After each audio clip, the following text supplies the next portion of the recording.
perkenalkan kami dari kelompok 6 mata kuliah Proses dan Fungsi Mental akan menjelaskan hasil diskusi kami yang berjudul ADHD atau Attention Deficit Hyperactivity Disorder. Nah, kali ini kita nggak cuma ngebahas tentang definisi dan jenis-jenis saja, tetapi kita akan membahas tentang gejala, penyebab, dan kami akan menjelaskan tentang hubungan ADHD dengan teori psikologi yang sudah kami pelajari, serta treatment dan cara penyembuhan dan pencegahannya, dan menjawab pertanyaan apakah ADHD itu berlanjut hingga dewasa atau tidak. Lalu yang terakhir kami akan membahas tentang gejala ADHD pada orang dewasa. Selamat menyaksikan ya. Nah, sebelum masuk ke pembahasan, izinkan kami memperkenalkan diri. Kami beranggotakan 4 orang dengan Azhara Firdaus, Dela Sofia, Naya Salam Hijriah, dan Nurul Indahnia. Nah, sebenarnya apa sih ADHD itu? ADHD adalah singkatan dari Attention Deficit Hyperactivity Disorder, yaitu gangguan perkembangan saraf yang menyebabkan seorang, terutama anak-anak, mengalami kesulitan dalam memusatkan perhatian serta menunjukkan perilaku hiperaktif dan impulsif. Nah, jenis ADHD itu nggak cuma satu teman-teman, tapi ada 3. Yang pertama itu dominan hiperaktif impulsif. Tipe ini biasanya muncul dengan masalah hiperaktivitas bersamaan dengan perilaku impulsif. Lalu yang kedua itu ada dominan inatentif. Tipe ini memiliki ciri sulit untuk menaruh perhatian penuh pada suatu hal dalam satu waktu. Anak-anak dengan kondisi ini cenderung tidak bisa memperhatikan dengan baik. Lalu yang terakhir itu ada kombinasi hiperaktif, impulsif, dan inatentif. Jenis ini menunjukkan ciri hiperaktif, impulsif, dan tidak dapat memperhatikan dengan baik. Gejala ADHD. Nah, gejala ADHD ini yang pertama ada inatensi, yaitu kurangnya fokus atau sulit fokus. Jadi anak-anak itu mungkin seringkali kehilangan fokus pada hal-hal detail dan umumnya sering membuat kesalahan ceroboh dalam mengerjakan tugas-tugasnya di sekolah ataupun tugas lainnya. Kemudian juga mereka mudah teralihkan ketika mereka mendapatkan rangsangan dari eksternal maupun internal. Misalnya dalam proses pembelajaran di dalam kelas, saat mereka belajar, mereka mendengar suara-suara dari ruangan kelas tersebut. Nah, mereka akan langsung mengalihkan perhatian mereka yang awalnya belajar menjadi teralihkan dari suara-suara tersebut dan menyebabkan mereka tidak fokus dalam proses pembelajaran tersebut. Nah, mereka juga mudah lupa atau pelupa. Contohnya, mereka sering melupakan janji, melupakan tugasnya, bahkan melupakan barang-barangnya sehingga mereka mungkin sering banget kehilangan barang-barang mereka. Kemudian, sulit mengikuti instruksi. Nah, mereka mungkin kesulitan dalam memahami, apalagi mengingat instruksi yang diberikan oleh gurunya, sehingga mereka mungkin akan sulit atau tidak mudah untuk menyelesaikan suatu tugas berdasarkan petunjuk, karena mereka sulit untuk mengikuti instruksi dari gurunya tersebut. Kemudian selanjutnya yang kedua yaitu hiperaktivitas, yaitu aktivitas berlebihan, di mana gejalanya yang pertama adalah gelisah. Mereka sering merasa gelisah dan tidak bisa duduk diam, sehingga mereka mungkin terlihat selalu menggerakkan ataupun menggoyangkan kaki.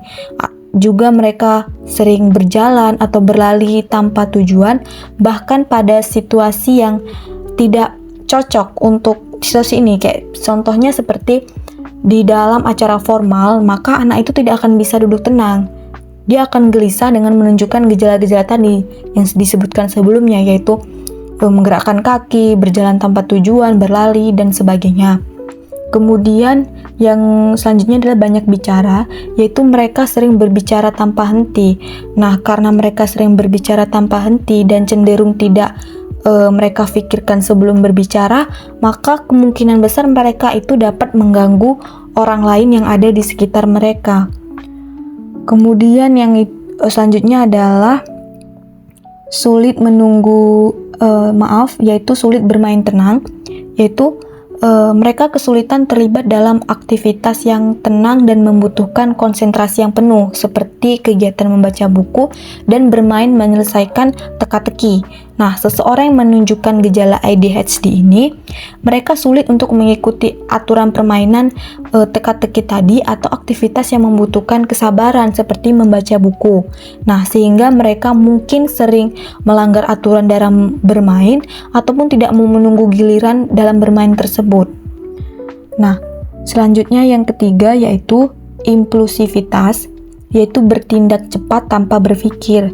Nah, yang bertindak cepat tanpa berpikir panjang ini seringkali mengambil tindakan itu tanpa memikirkan atau mempertimbangkan konsekuensinya, sehingga mereka mungkin sering membuat kesalahan ataupun menimbulkan masalah. Selanjutnya yaitu sulit menunggu giliran. Nah, sulit menunggu giliran ini mereka itu sering banget memotong pembicaraan orang lain. Jadi belum saatnya berbicara, dia mendahului pembicaraan tersebut, atau mengganggu aktivitas orang lain karena mereka tidak bisa menunggu giliran tersebut. Mereka tidak sabaran, mereka tidak bisa tenang gitu kan. Kemudian selanjutnya itu sering menyela pembicaraan. Nah, seperti yang tadi, karena dia sulit menunggu giliran tadi, mereka tidak sabaran, maka mereka sering banget nih menyela pembicaraan, sering banget menyela pembicaraan orang lain sebelum orang tersebut selesai berbicara pada waktunya, dan membuat orang lain tuh merasa tidak dihargai gitu. Itu tadi adalah gejala ADHD. Mungkin ada beberapa hal lain, namun gejala ini tuh bervariasi di antara setiap individu. Beberapa anak mungkin menunjukkan gejala inatensi yang lebih dominan, ataupun anak lain yang menunjukkan hiperaktif yang lebih dominan, ataupun impulsif yang lebih menonjol. Bahkan ada beberapa anak yang menunjukkan gejala itu kombinasi dari ketiga gejala yang disebutkan di atas. Penyebab ADHD. Penyebab ADHD yang pertama yaitu genetika atau genetik. Faktor keturunan berperan besar dalam ADHD. Penelitian menunjukkan bahwa ADHD sering terjadi dalam keluarga. Ini menunjukkan adanya komponen genetik yang kuat, meskipun gen spesifik yang terlibat masih dalam penelitian.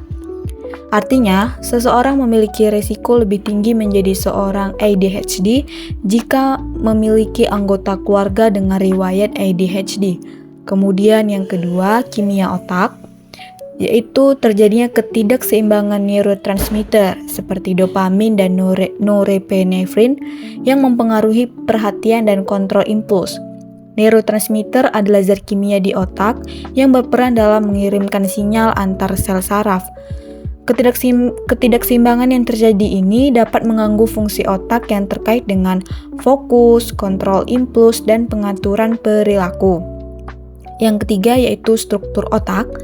Nah, jadi perbedaan dalam ukuran dan aktivitas area otak, terutama di area lobus frontal, di mana lobus frontal ini terkait dengan kontrol perhatian dan perencanaan. Lobus frontal adalah bagian otak yang penting untuk fungsi eksekutif, seperti perencanaan, pengorganisasian, dan pengambilan keputusan. Nah, perbedaan struktur di area ini dapat mengganggu kemampuan individu untuk mengatur perilaku dan fokus pada tugas. Dan yang terakhir yaitu faktor lingkungan. Nah, jadi faktor lingkungan ini terdapat terjadinya paparan timbal, zat-zat kimia atau alkohol selama kehamilan. Jadi selama ibunya mengandung, dia terpapar dari paparan timbal ataupun ibunya mengkonsumsi alkohol, ini dapat meningkatkan resiko ADHD. Nah, paparan zat-zat berbahaya selama perkembangan janin ini dapat mengganggu perkembangan otak dan meningkatkan kerentanan terhadap ADHD. Nah, faktor lingkungan lain yang mungkin berperan dalam ADHD ini termasuk misalnya kelahiran prematur, kemudian bayi yang lahirnya berat badannya lebih rendah, dan adanya terjadi cedera pada kepala. Selanjutnya, kita akan membahas terkait hubungan ADHD dengan teori psikologi, yaitu neurologis. Seperti yang kita ketahui bersama, bahwa ADHD adalah gangguan neurobehavioral yang ditandai dengan kesulitan memusatkan perhatian, hiperaktivitas, dan impulsivitas. Nah, dari perspektif psikologi neurologis, ADHD ini diyakini berkaitan dengan disfungsi pada sistem saraf pusat, terutama di area otak yang mengatur perhatian, penghambatan perilaku, dan fungsi eksekutif. Dari perspektif psikologi neurologis, ADHD ini berkaitan erat dengan disfungsi pada sistem saraf pusat, di mana bagian-bagian otaknya itu meliputi korteks prefrontal. Nah, jika seseorang mengalami ADHD, maka seseorang itu akan sering menunjukkan aktivitas yang lebih rendah atau perkembangan yang tertunda. Akibatnya dari hal ini, itu seseorang tersebut akan kesulitan dalam memfokuskan perhatian, menyelesaikan tugas, dan menahan dorongan. Kemudian yang kedua itu ada ganglia basal, di mana pada hal ini ganglia basal itu adalah struktur yang membantu untuk mengontrol gerakan dan mengatur informasi. Nah, ketika seseorang mengalami ADHD, maka dia akan kesulitan untuk mengontrol gerakan ataupun mengatur gerakan yang akan dia lakukannya. Nah, yang ketiga, itu ada cerebellum, otak kecil. Nah, otak kecil ini tuh berperan dalam koordinasi gerakan dan pemrosesan waktu. Nah, jika seseorang mengalami ADHD, maka dia akan sulit untuk berkontribusi, dan dia juga akan kesulitan pada gangguan motorik dan regulasi perhatian. Nah, yang terakhir, di jaringan default mode network. Nah, mungkin istilah ini jarang kita dengar. Nah, DMN adalah jaringan otak yang aktif saat seseorang tidak sering fokus secara sadar. Di mana artinya jika seseorang mengalami ADHD, maka DMN tidak dinonaktifkan secara efisien saat tugas kognitif berlangsung, sehingga menyebabkan gangguan pada konsentrasi. Selanjutnya, teori neurologis juga menjelaskan bahwa gejala ADHD ini muncul akibat ketidakseimbangan neurotransmitter, di mana neurotransmitter ini adalah zat kimia otak yang mengatur komunikasi antar neuron. Ada dua neurotransmitter yang berkaitan dengan ADHD. Yang pertama itu ada dopamin. Dopamin itu proses mengatur emosi, penghargaan, dan perhatian ada di dalamnya. Nah, ketika seseorang mengalami defisit dopamin, maka akan menyebabkan kesulitan dalam mempertahankan fokus, mencari stimulisasi berlebihan, dan ketidakmampuan menunda kepuasan atau yang kita kenal dengan impulsif. Nah, yang kedua itu ada norepinefrin. Nah, norepinefrin ini berperan dalam meningkatkan kesiagaan dan respon terhadap stres. Nah, ketika kita kekurangan norepinefrin, ini akan berhubungan saat kita menjaga perhatian berkelanjutan. Artinya di sini kita akan kesulitan untuk menjaga perhatian berkelanjutan tersebut.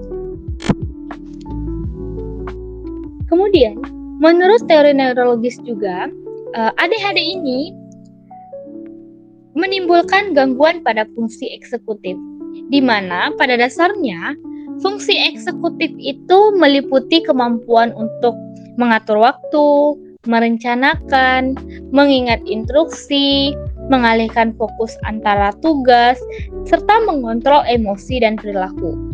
Nah, ketika seseorang menderita ADHD, ia akan sering mengalami gangguan dalam fungsi eksekutif ini karena ada kerusakan atau ketidakseimbangan di korteks prefrontal dan sirkuit otak terkait.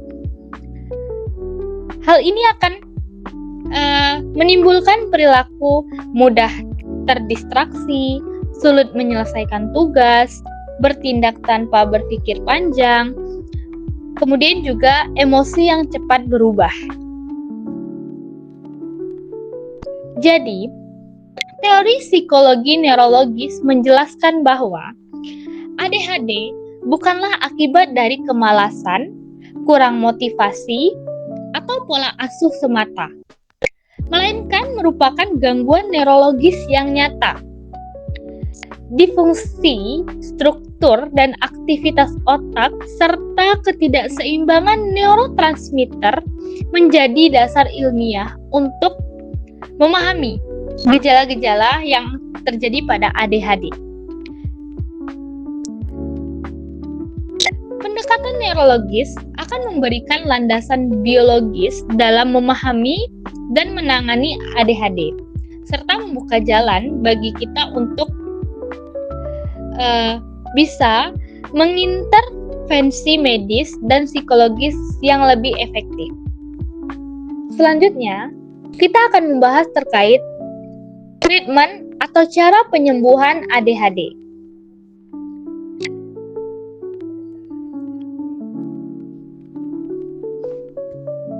Yang pertama itu ada terapi farmakologis atau obat-obatan yang mencakup stimulan.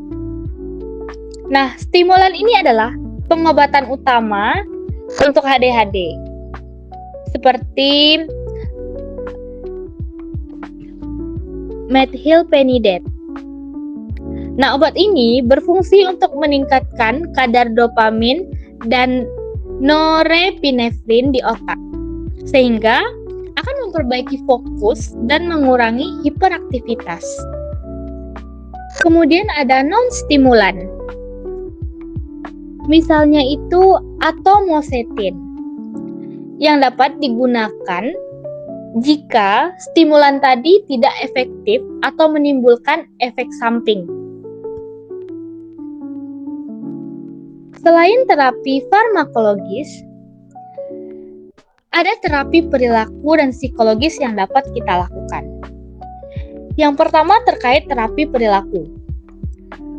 Terapi perilaku ini meliputi pelatihan orang tua, modifikasi perilaku di rumah dan di sekolah, serta penggunaan sistem penghargaan untuk memperkuat perilaku positif.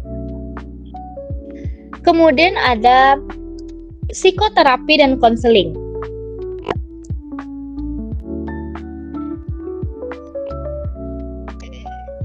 Kemudian juga ada terapi okupasi dan sensori integrasi, di mana terapi okupasi dan sensori integrasi ini akan membantu anak yang mengalami masalah sensorik dan motorik itu, terutama jika ada gangguan pemrosesan sensorik yang menyertai ADHD. Nah, inilah gunanya terapi okupasi dan sensori integrasi ini.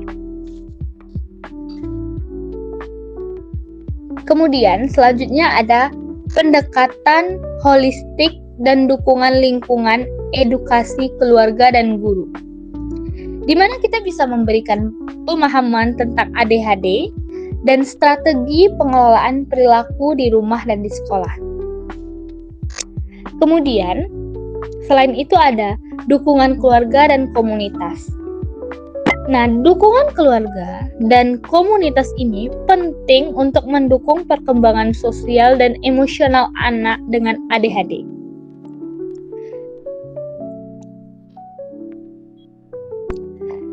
Kemudian selain itu juga ada intervensi di sekolah. Kayak kita bisa melakukan modifikasi lingkungan belajar, penggunaan alat bantu, dan kolaborasi dengan guru untuk memaksimalkan potensi anak. Selanjutnya, treatment terakhir yang dapat kita lakukan adalah kombinasi dari terapi tersebut, yaitu kita akan melakukan terapi obat serta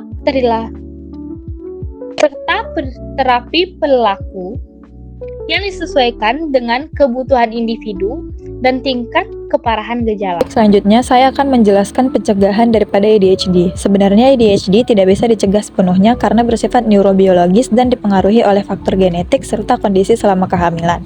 Namun, risiko kemunculannya dapat dikurangi melalui berbagai upaya seperti menjaga kesehatan ibu hamil dan pada masa awal kehidupan anak. Nah, selama kehamilan, seorang ibu hamil diharuskan untuk menghindari alkohol, rokok, dan narkoba karena zat ini bisa memengaruhi perkembangan otak janin. Kemudian, menjaga asupan nutrisi yang cukup dan seimbang, terutama pada asam folat. Selanjutnya, mengendalikan stres berat, karena stres kronis pada ibu hamil bisa berdampak pada perkembangan otak anak. Dan yang terakhir, bisa rutin memeriksakan kehamilan untuk memantau perkembangan janin. Nah, selanjutnya adalah pencegahan pada awal kehidupan anak atau setelah lahir untuk mencegah terjadinya ADHD, yaitu bisa memberikan stimulasi yang cukup seperti bermain, membaca, atau berinteraksi secara emosional dan mengurangi screen time pada anak. Selanjutnya, membatasi paparan racun seperti timbal dari cat atau polusi udara atau juga polusi dari asap rokok. Nah, selanjutnya yang terakhir ialah mendeteksi dini jika anak menunjukkan adanya tanda-tanda gangguan pada perkembangan. Selanjutnya, apakah ADHD berlanjut hingga dewasa?